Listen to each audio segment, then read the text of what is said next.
Next பார்த்தீங்கன்னா datum.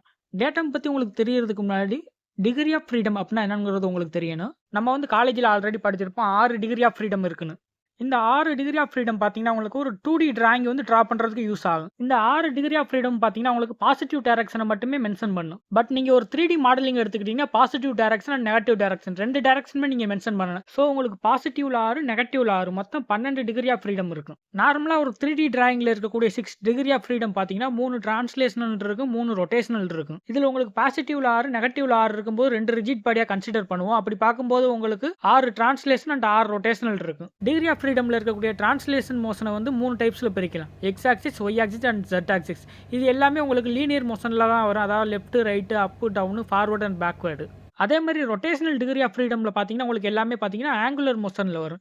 இந்த angular மோஷன்ல உங்களுக்கு ரோலு, பிட்ச், இது அதாவது X axis, Y axis, Z axis இது 3யும் பொறுத்து தான் உங்களுக்கு வந்து ரொட்டேட் ஆகும். இது எல்லா மோஷனுமே உங்களுக்கு பாசிட்டிவ் டைரக்ஷன்லயும் நடக்கும், நெகட்டிவ் டைரக்ஷன்லயும் நடக்கும். ஸோ டிரான்ஸ்லேஷன்ல 6, ரொட்டேஷன்ல 6 மொத்தம் 12 டிகிரி ஆஃப் ஃப்ரீடம். இந்த டிகிரி ஆஃப் ஃப்ரீடம் தான் நீங்க டேட்டம் வந்து லேர்ன் பண்றதுக்கு பேசிக்ஸ்னு சொல்லலாம். ஓகே. இப்ப பிரைமரி டேட்டம்னா என்னன்னு பார்க்கலாம். இப்ப பிரைமரி டேட்டம் நீங்க எடுத்துக்கிட்டீங்கன்னா, உங்களுக்கு அந்த பிளேன் ஏ வந்து பேசிக்கா வச்சு தான் உங்களுக்கு வரும். சிம்பிளா சொல்லணும்னா எக்ஸ் அண்ட் ஒய் டைரக்ஷன் மட்டும் தான் பேஸ் பண்ணி இருக்கும். பிரைமரி டேட்டம் பொறுத்தவரை 6 டிகிரி ஆஃப் ஃப்ரீடம் வந்து ரெஸ்ட்ரிக்ட் பண்ணும். பிரைமரி டேட்டம் வந்து பிளேன் ஏ பேஸ் பண்ணி தான் இருக்கும்னு சொல்லியாச்சு. இந்த பிளேன் ஏ வந்து எப்படி எஸ்டாப்ளிஷ் ஆகுதுன்னு பார்த்தீங்கன்னா, மினிமம் வந்து 3 பாயிண்ட் வந்து அது வந்து கான்டாக்ட் பண்ணியிருக்கணும். Next secondary datum.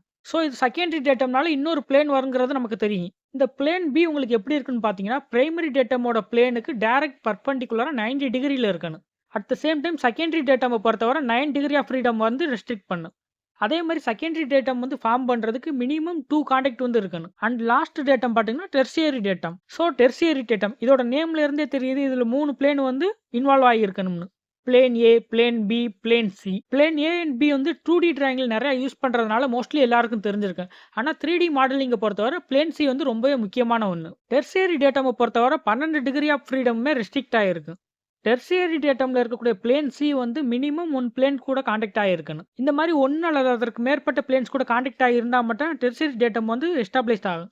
இப்போ இந்த 3 டேட்டம்ஸ் பத்தி டீட்டெயிலாக தெரிஞ்சுக்கிட்டதுனால feature control frame or tolerance box பத்தி ஈஸியாக அண்டர்ஸ்டாண்ட் பண்ணிக்க முடியும்.